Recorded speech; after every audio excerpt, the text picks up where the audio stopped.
नमस्कार सगळ्यांचं. आजच्या माझ्या ह्या नवीन व्हिडिओमध्ये परत एकदा तुम्ही सगळ्यांचं खूप खूप स्वागत आहे. कारण आजचा विषय सुद्धा आपण सगळ्यांना खूप रिलेट करणार आहे. आपण रोज ह्या विषयामधून जात असतो आणि आपल्याला माहिती नसतं की आपल्याला खरंच काय करायला पाहिजे आणि काय नाही. तर मी एक छोटीशी गोष्ट तुम्हाला पहिल्यांदा सांगणार आहे. एक आई असते, तिचं एक छोटंसं मूल असतं आणि आई तिच्या घरकामामध्ये मग्न असते आणि ते मुलगा खेळत असतो आणि खेळता खेळता त्याने खूप सारं सामान काढलेलं आणि एक महत्त्वाचं जे कागद असतं, फाईल असते, तो काढतो आणि खेळत खेळत ते फाडून टाकतो. आणि जेव्हा तिची आई हे सगळं बघते तेव्हा तिला प्रचंड राग येतो, कारण खूप महत्त्वाचं काहीतरी त्याने खराब केलेलं असतं, फाडलेलं असतं आणि ती त्याला जोरात एक फटका देते.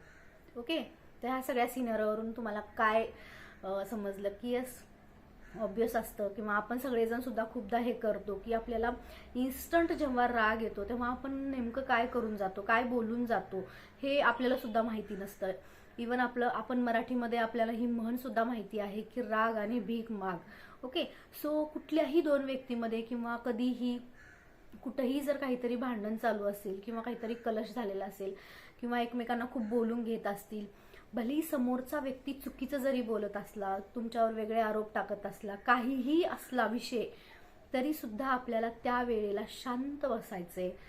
आपल्याला थोडं शांततेत घ्यायचं असतं सगळं, कारण ऑलरेडी पुढचा माणूस तर त्यांचं सगळ्यांचं चालूच असतं.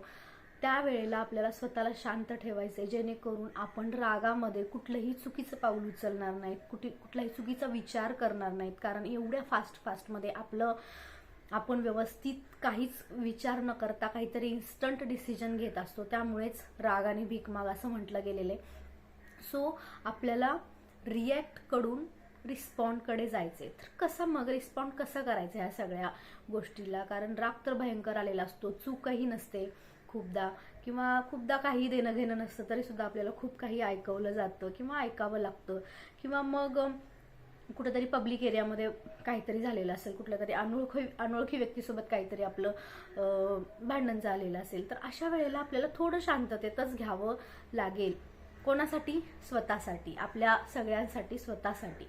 कारण आपण त्या वेळेला रागामध्ये येऊन वेगळं काहीतरी चुकीचा निर्णय स्वतःसाठीच घेण्यापेक्षा आपल्याला फक्त ती वेळ कशी तरी घालवायची असते. तेवढ्या वेळेला शांत आपल्याला थांबायचं आणि नंतर शांततेत थोड्या वेळाने विचार करून जो काही आपला निर्णय असेल किंवा जे काही आपल्याला वाटत असेल, जे काही बोलावं करावं, ते नंतर आपण थोड्या वेळाने रिस्पॉन्ड करून सांगू शकतो. ओके, रिस्पॉन्ड हा नेहमी शांततेतच दिला जातो. म्हणूनच मी तुम्हाला सगळ्यांना सांगते की रिॲक्ट करण्यापेक्षा कधीही आजपासून आयुष्यात लक्षात ठेवा, कितीही काही आपल्यासोबत चालू असेल तर रिॲक्ट करण्यापेक्षा रिस्पॉन्ड करायला शिकणं खूप महत्त्वाचं आहे. आणि याला खूप पेशन्स लागतात, ह्याला खूप मनावरती कंट्रोल ठेवावं लागतं, जेणेकरून आपण येणारा पुढचा काळ, मग तो बराचसा वेळ आपण रागारागात घालवणार, काहीतरी भलतच करून घेणार किंवा मग बऱ्याचशा गोष्टी घडणार, मूड चेंज होणार, सगळंच काही आपण पुढचं बदलून टाकण्यापेक्षा स्वतःला थोडासा वेळ देऊन त्यावरती विचार करून आपण व्यवस्थितरित्या कोणालाही रिस्पॉन्ड करू शकतो. तर आजच्या ह्या छोट्याशा उदाहरणावरून मला तुम्हाला एवढंच सांगायचं आहे की कधीही काही घडलं तरी आपल्याला रिॲक्ट तत्पर काहीच कोणालाच बोलायचं नाहीये.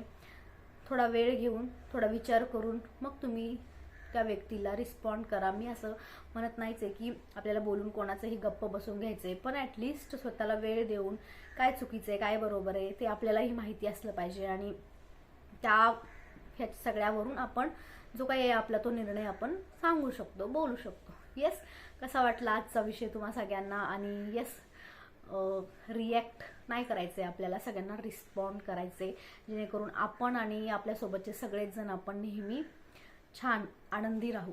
ओके, धन्यवाद.